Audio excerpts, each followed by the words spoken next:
Hey, how's it going, everyone? Cairo here with TCS Rockets. We got another deck tech for you. Today, we are looking at the Lukka Yoron combo control deck, I guess you can call it. There's a lot going on here, so we're just going to jump right into it.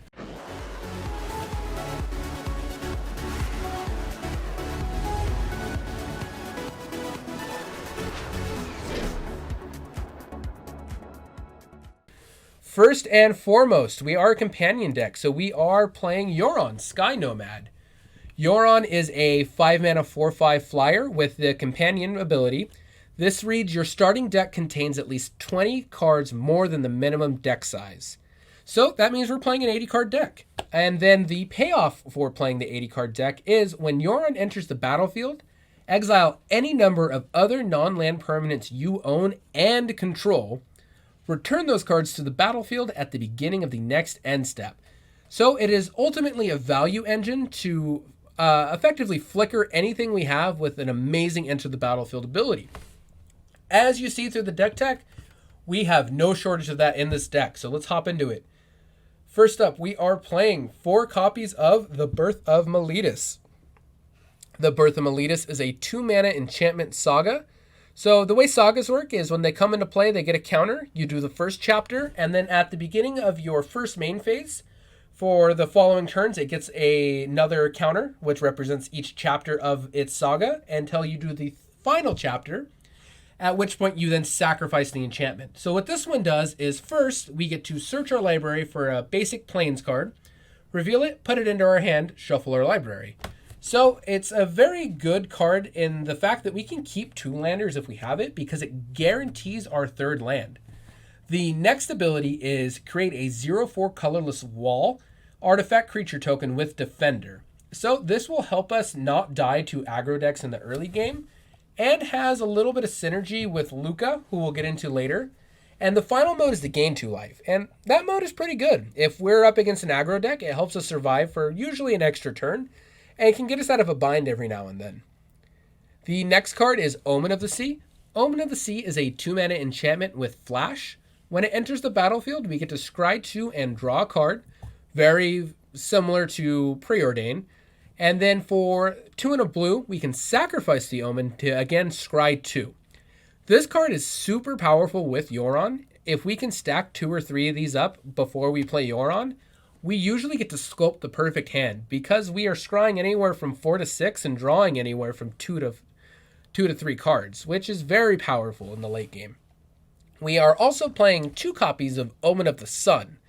This is another flash enchantment, and what this one does is when it enters the battlefield, we get to create 2 1/1 human soldiers and we gain 2 life. And then later on, for 2 and a white, we can sacrifice Omen of the Sun to scry 2. This is mostly in here to create tokens. Again, tokens have a synergy with Lukka that we'll get into a little bit later, but it's also very good to catch our opponents off guard. Maybe they get in there with a little bit more of an aggressive start than they thought they could, and we can remove some 1 toughness creatures that they're attacking us with and gain a little bit more life. And now, suddenly, our opponent went from thinking they had lethal to now we've stabilized and we're able to win the game. So very important card, a little reminiscent of Raise the Alarm. Next up, we are looking at Narset, Parter of Veils. She is a 3-mana planeswalker that enters on 5 loyalty and has a static ability that reads, each opponent cannot draw more than 1 card each turn. So very good at slowing down the other combo control decks and even some of the aggro decks. And then she has a loyalty ability of -2. We get to look at the top 4 cards of our library.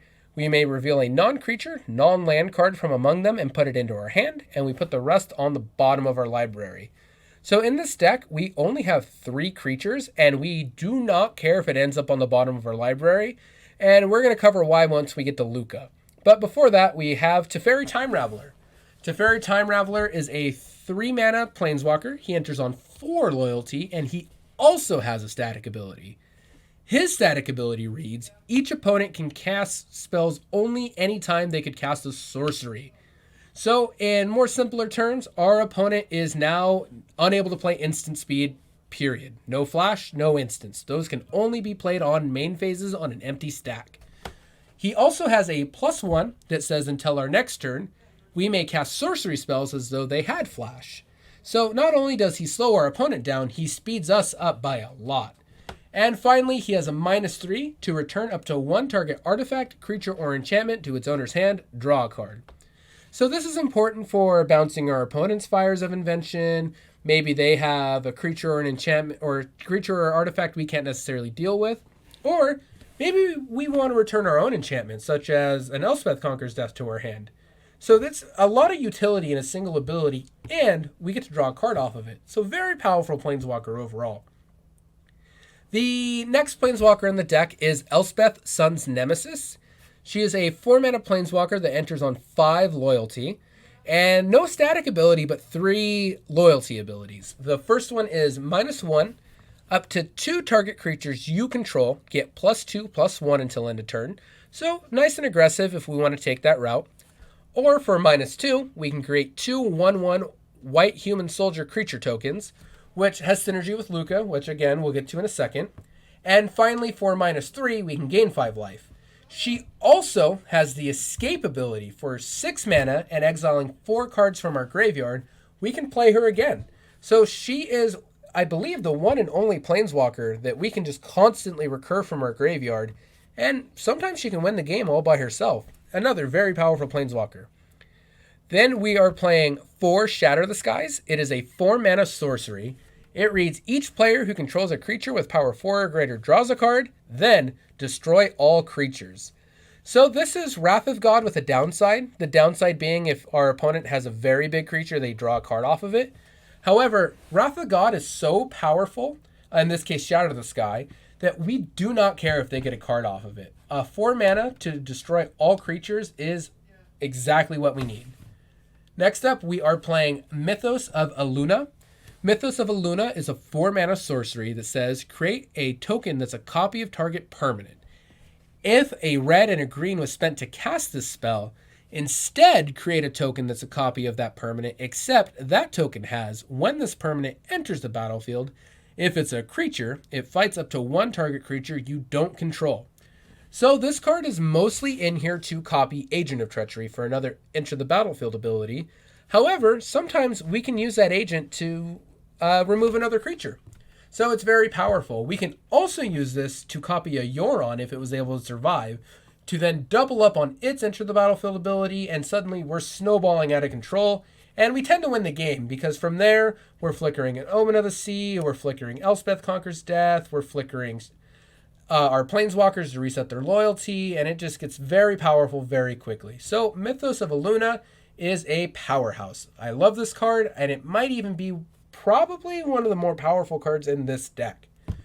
Moving on, we have Fires of Invention. Fires of Invention is a great card. It's what I like to call a cheater card, in the fact that it lets you cheat 2 spells into play without having to pay for them each turn. However, it then has a downside that we can only play 2 spells every turn. A very powerful card. A lot of the times we can go turn 4, play Fires of Invention, and then follow it up on turn 5 by playing Yoron and Lukka. And then we can minus Lukka to turn Yoron into an Agent of Treachery. With that being said, let's hop into Lukka and exactly what he does. So Lukka is a 5-mana Planeswalker that enters on 5 loyalty. It has a +1 that says exile the top 3 cards of your library. Creature cards exiled this way gain. You may cast this card from exile as long as you control a Lukka Planeswalker. Very rarely are we plussing him. It's usually just to get his loyalty back up to 2 or higher for his -2. -2 reads, exile target creature you control. Then, exile or reveal cards from the top of your library until you reveal a creature card with higher converted mana cost. Put that card onto the battlefield and the rest on the bottom of your library in a random order. So, the way this deck is constructed, the only creature we'll ever hit is Agent of Treachery.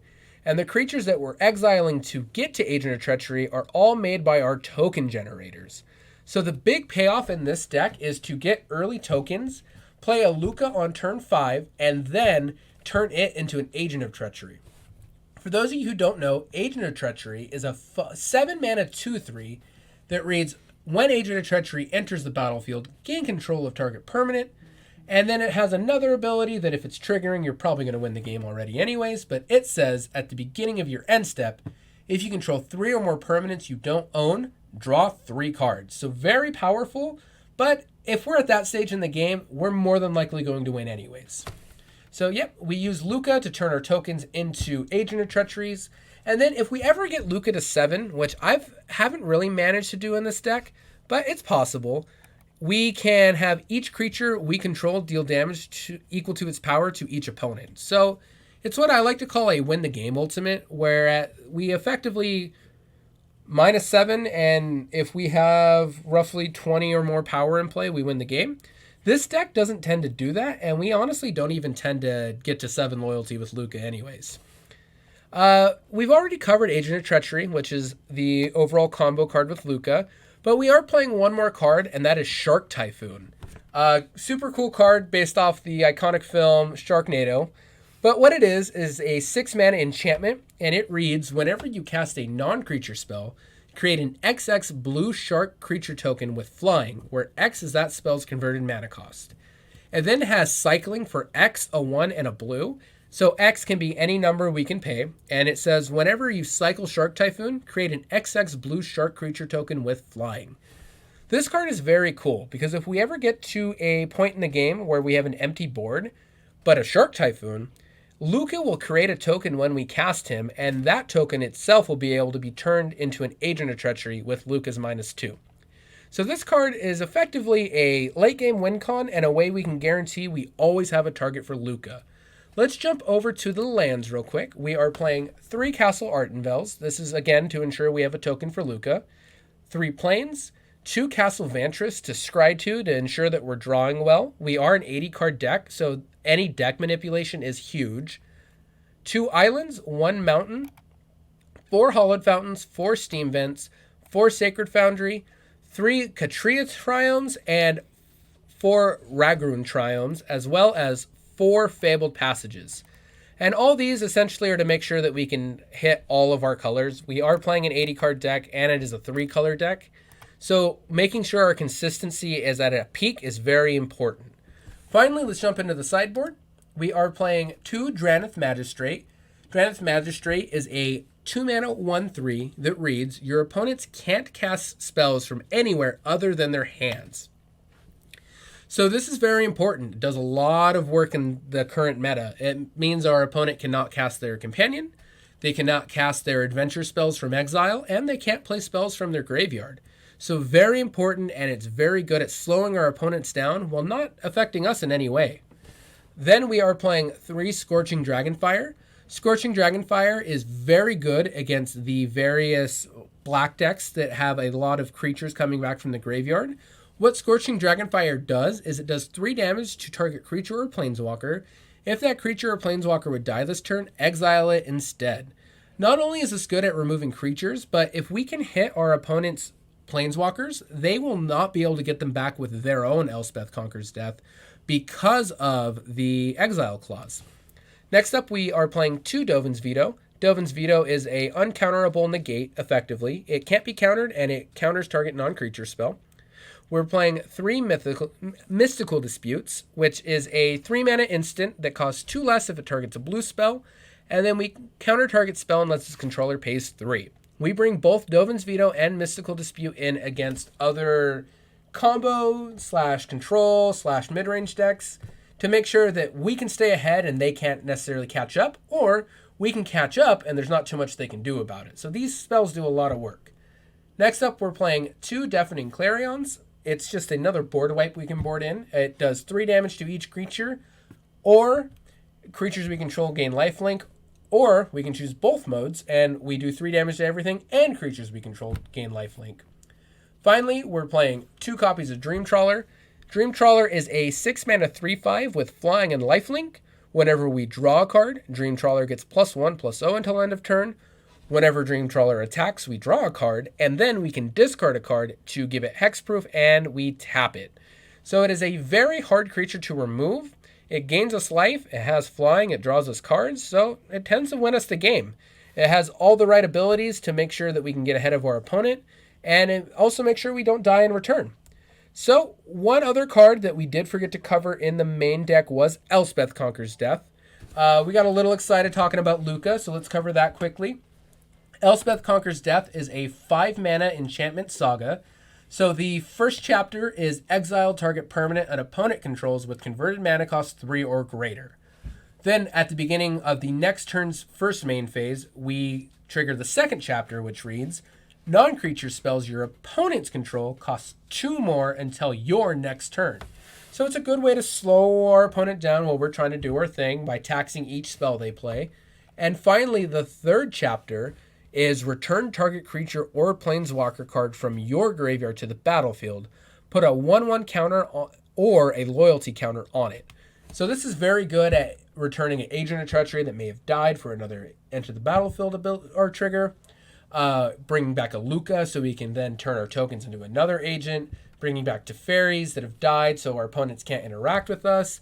Bringing back Narset so we can find more value. So overall, Elspeth Conquers Death does a lot of work in this deck, and we can flicker it with Euron to ensure that we're able to exile another permanent. And we can do that repeating to effectively lock our opponent out of the game while we're playing things with Fires of Invention to get ahead of them. So yeah, a lot going on in this deck. It is an 80-card deck. A little bit more complicated than your average deck, but overall a fun deck, and from what I've found, tends to be probably the most powerful deck in the current standard metagame. So yeah, I hope you enjoyed it. Be sure to like and subscribe, and check out our channel for more videos. We have various deck techs, box openings, and toy reviews. So thank you very much for watching, and have a good one.